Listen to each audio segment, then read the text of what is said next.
Yang begitu mengkhawatirkan adalah bahwa kami telah mengambil anak-anak biasa dan membuat mereka menjadi pembohong hanya dengan mengatakan bahwa mereka itu cerdas. Tapi setelah menulis paragraf ini, saya bertemu dengan seorang pemuda yang memberikan pelajaran tambahan kepada siswa untuk menghadapi ujian dari dewan sekolah.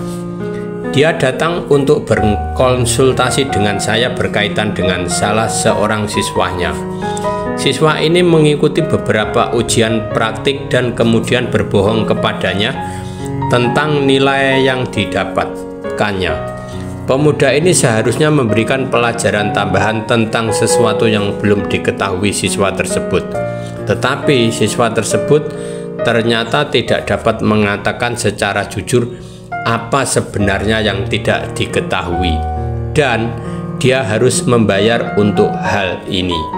Jadi, mengatakan kepada anak-anak bahwa mereka cerdas pada akhirnya membuat mereka merasa lebih bodoh dan bertindak lebih bodoh, tetapi tetap mengklaim bahwa mereka lebih cerdas.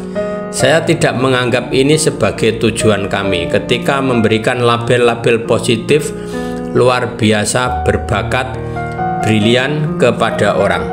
Kami tidak bermaksud merenggut semangat mereka untuk menghadapi tantangan dan resep kesuksesan mereka, tetapi itulah bahayanya. Berikut adalah sepucuk surat dari seorang pria yang telah membaca sebagian karya saya. Yang terhormat Dr. Dweck, awalnya sungguh menyakitkan membaca buku Anda setelah saya menyadari bahwa saya termasuk di dalamnya. Ketika kanak-kanak, saya adalah anggota The Gifted Child Society dan selalu mendapat pujian karena kecerdasan saya. Sekarang setelah sepanjang hayat, sama sekali tidak menghidupkan potensi saya. Usia saya sekarang 49 tahun.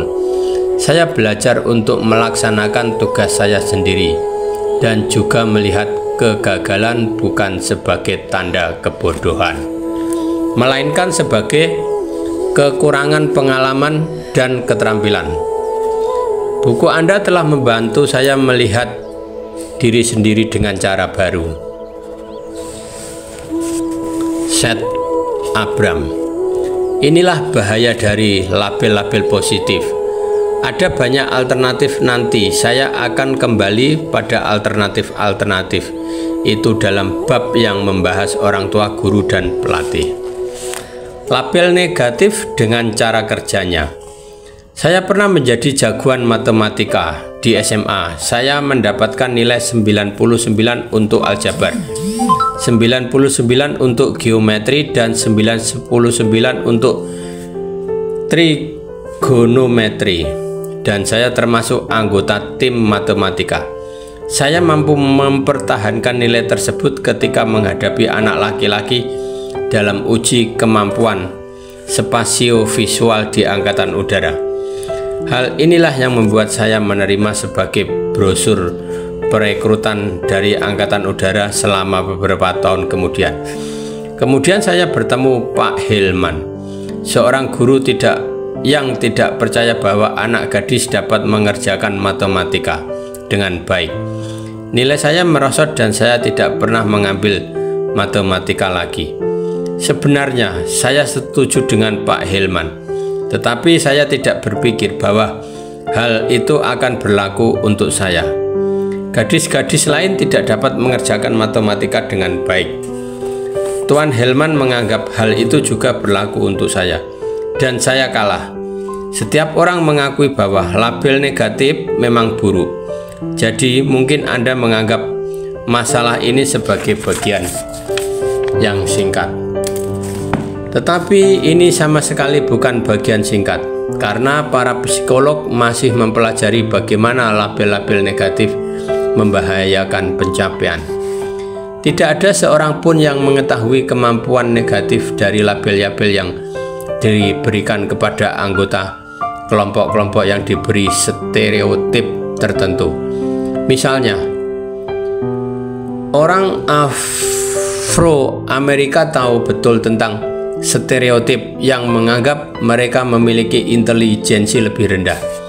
Dan kaum perempuan tahu betul tentang stereotip yang menganggap mereka tidak mampu di bidang matematika dan sains. Tetapi saya sendiri bahkan tidak yakin mereka mengetahui betapa merendahkannya stereotip ini. Penelitian yang dilakukan Claude Steele dan Joshua Aronson menunjukkan bahwa memberi tanda centang pada pilihan yang menunjukkan ras atau jenis kelamin seperti dalam formulir dapat memunculkan stereotip tertentu dalam pikiran dan membuat nilai ujian Anda merosot. Hampir segala hal yang mengingatkan bahwa Anda berkulit hitam atau perempuan sebelum mengikuti ujian tertentu dalam bidang yang dianggap tidak Anda kuasai dengan baik akan membuat nilai ujian Anda merosot tajam. Dalam banyak penelitian, orang-orang kulit hitam memiliki kinerja yang sama dengan orang-orang kulit putih, dan perempuan juga memiliki kinerja yang sama dengan laki-laki. Jika tidak ada stereotip yang memunculkan, tetapi jika Anda menempatkan lebih banyak laki-laki dalam ruangan bersama seorang perempuan sebelum ujian matematika, nilai perempuan itu pasti jatuh. Oleh karena itu, ketika dimunculkan stereotip tersebut akan memenuhi benak manusia dengan pikiran-pikiran yang mengacaukan, dengan ketakutan-ketakutan rahasia menyangkut peneguhan stereotip tersebut. Orang biasanya tidak menyadarinya. Bahkan mereka tidak memiliki cukup kekuatan mental untuk melakukan yang terbaik dalam ujian tersebut. Akan tetapi hal ini tidak terjadi pada semua orang. Hal ini utamanya terjadi pada orang-orang bermindset tetap.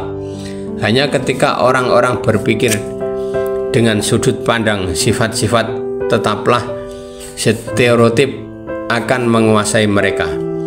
Stereotip negatif mengatakan Anda dan kelompok Anda selamanya inferior. Hanya orang-orang yang bermindset tetaplah yang mengembarkan pesan ini. Jadi, dalam mindset tetap, baik label positif maupun label negatif dapat mengacaukan pikiran Anda. Ketika diberi label positif tertentu, Anda takut akan kehilangan label tersebut. Tetapi ketika dihantam dengan label negatif tertentu, Anda takut bahwa Anda layak mendapatkannya. Sebaliknya, bagi orang bermindset tumbuh, stereotip sama sekali tidak mengganggu kinerja mereka.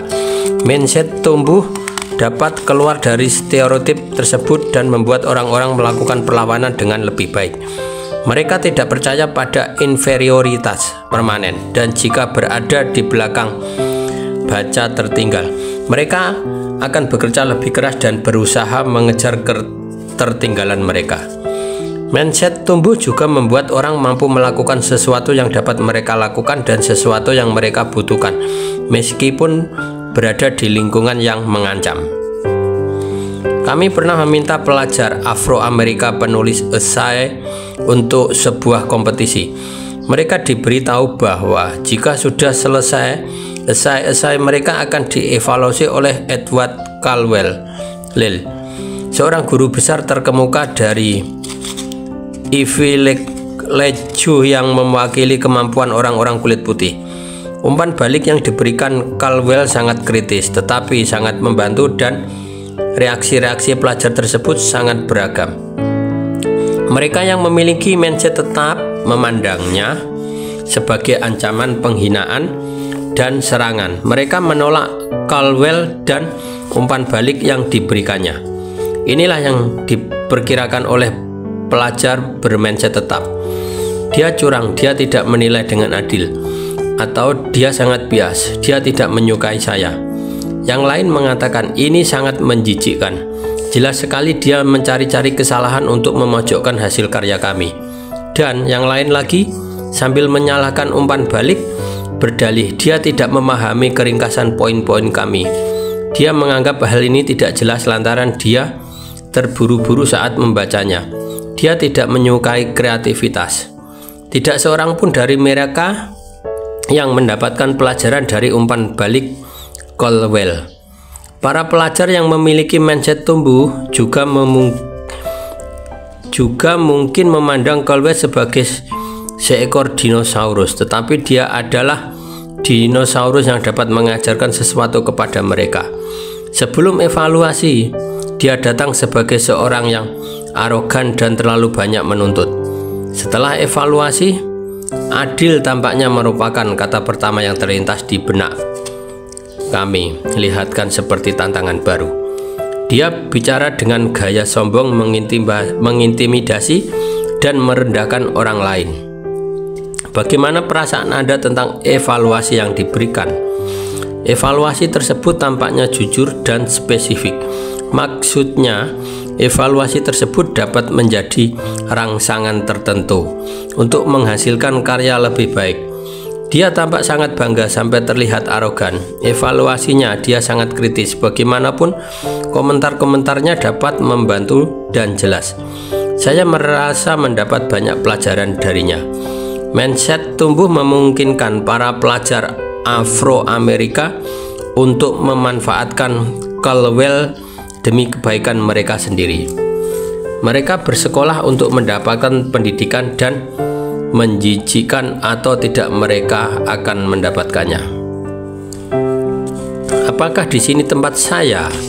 Di samping membajak kemampuan manusia, stereotip juga menimbulkan kehancuran dengan membuat orang merasa bahwa mereka bukan bagian dari sesuatu.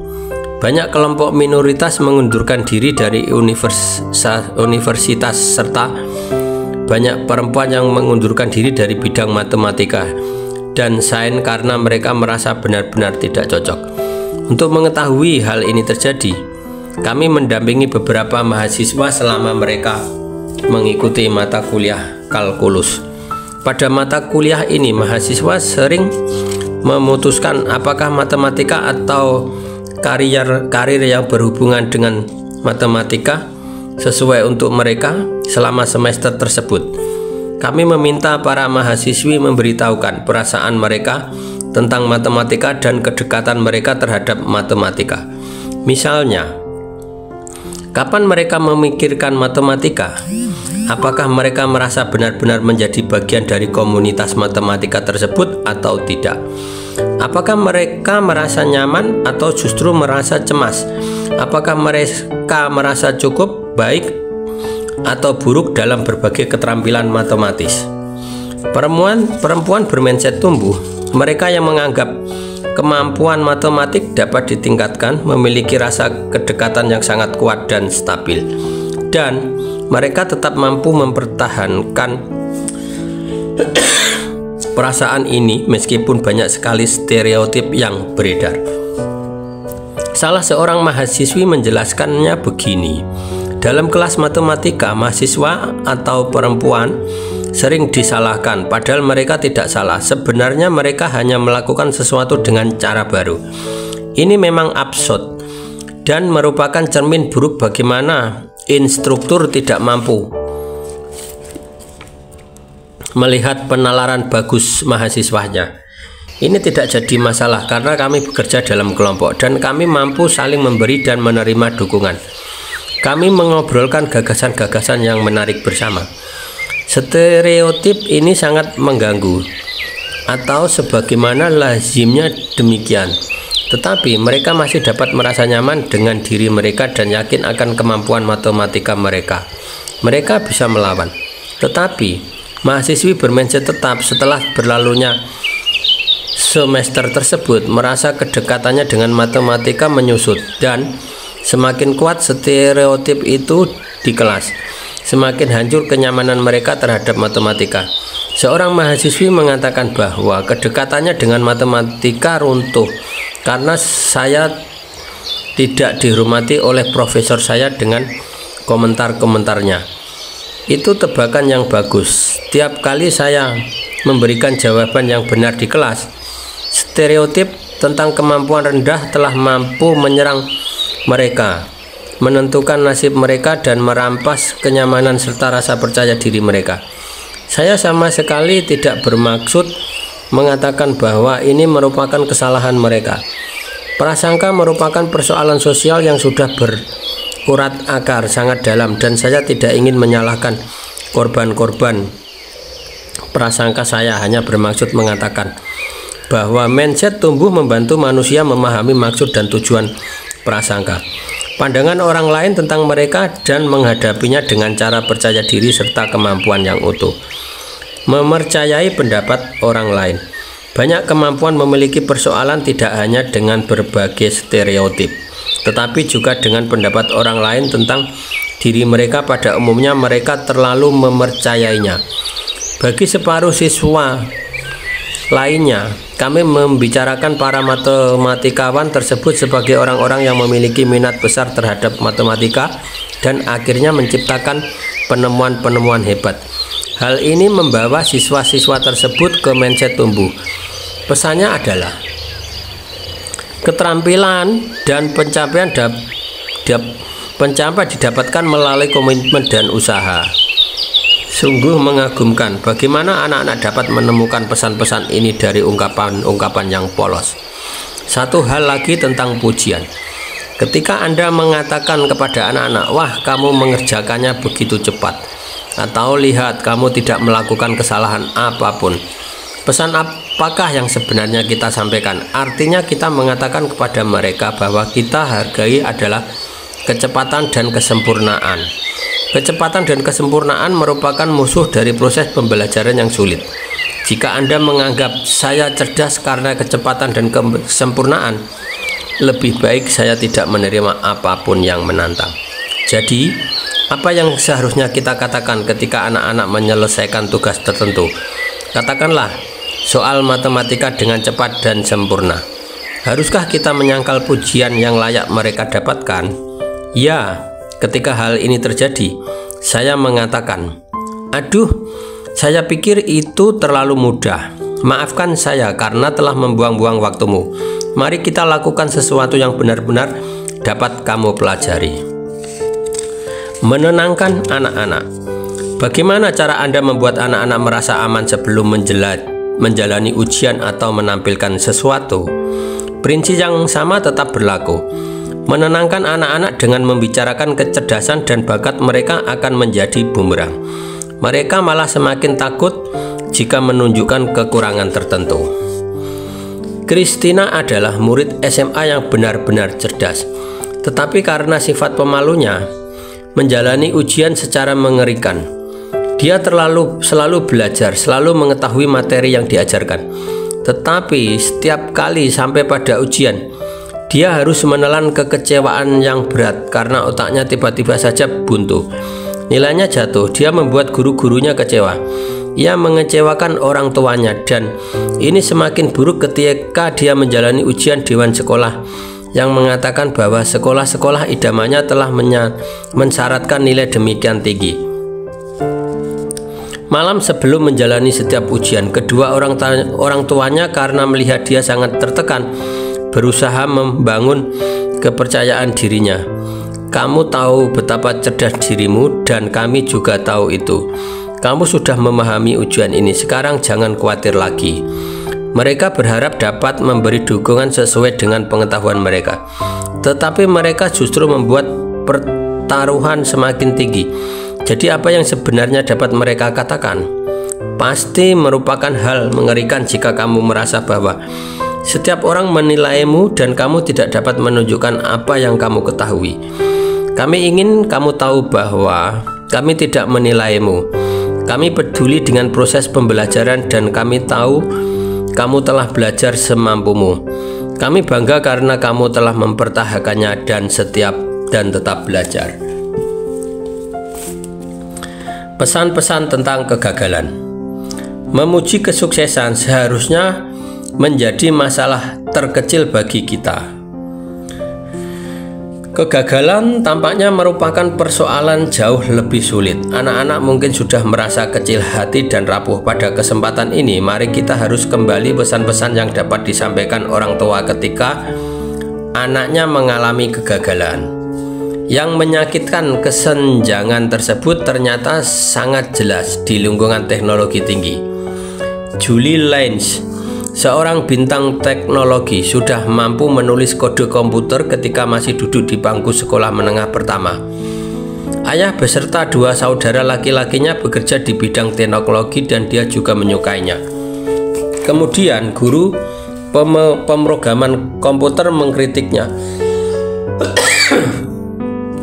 Dia telah menulis sebuah program komputer dan program tersebut berjalan dengan baik.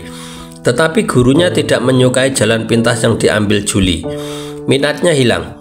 Dia pun melanjutkan studi di bidang rekreasi dan hubungan masyarakat. Matematika dan sains harus dibuat menjadi tempat yang lebih ramah bagi perempuan. Dan perempuan sendiri membutuhkan mindset tumbuh yang dapat mereka peroleh untuk mengambil tempat yang tepat dalam bidang-bidang ini. Ketika segalanya berjalan tepat. Tetapi marilah kita melihat saat-saat ketika proses tersebut berjalan dengan benar. Keluarga Polgar telah melahirkan 3 pemain catur perempuan paling sukses yang pernah ada. Bagaimana? Susan, salah seorang dari ketiganya, mengungkapkan, "Ayah, saya percaya bahwa bakat alami bukanlah apa-apa. Bahwa atau keberhasilan adalah 99% kerja keras." Saya sepakat dengannya. Putri bungsunya Judith sekarang dikenal sebagai pemain catur perempuan terbaik sepanjang sejarah. Dia bukan seorang yang paling berbakat. Susan mengungkapkan, pada awalnya Judith memang lamban, tetapi dia bekerja dengan sangat keras. Seorang kolega saya memiliki 2 anak perempuan yang pintar matematika. Salah satunya adalah mahasiswa pasca sarjana di bidang matematika di sebuah universitas paling bergengsi. Yang lain adalah gadis pertama yang mencapai peringkat pertama nasional dalam sebuah ujian matematika elit, memenangi kontes matematika nasional dan sekarang menjadi ketua jurusan ilmu saraf di sebuah universitas paling bergengsi. Apa rahasia mereka? Apakah kemampuan ini diturunkan dari gen? Saya percaya kemampuan ini diturunkan dari mindset tumbuh. Keluarganya adalah keluarga dengan mindset yang paling tumbuh yang pernah saya kenal. Sejatinya ayahnya, mereka menerapkan mindset tumbuh untuk segala hal. Saya tidak akan pernah melupakan sebuah percakapan. Kami berharap tahun lalu saat itu saya masih lajang, dan dia bertanya bagaimana rencana saya untuk menemukan pasangan. Dia terperanjat ketika saya menjawab bahwa saya tidak memiliki rencana tertentu. Kami tidak bisa berharap pekerjaanmu selesai dengan sendirinya, ungkapnya. Mengapa ini sangat berbeda? Baginya sangat tidak masuk akal bila Anda memiliki tujuan tertentu tetapi tidak melakukan langkah-langkah untuk mewujudkannya. Singkatnya, mindset tumbuh memungkinkan orang-orang, bahkan mereka yang menjadi sasaran label negatif sekalipun, menggunakan dan mengembangkan pikiran mereka sepenuhnya. Kepala mereka tidak dipenuhi dengan pikiran-pikiran yang membatasi, rasa memiliki yang rapuh, dan kepercayaan bahwa orang lain dapat menentukan nasib mereka.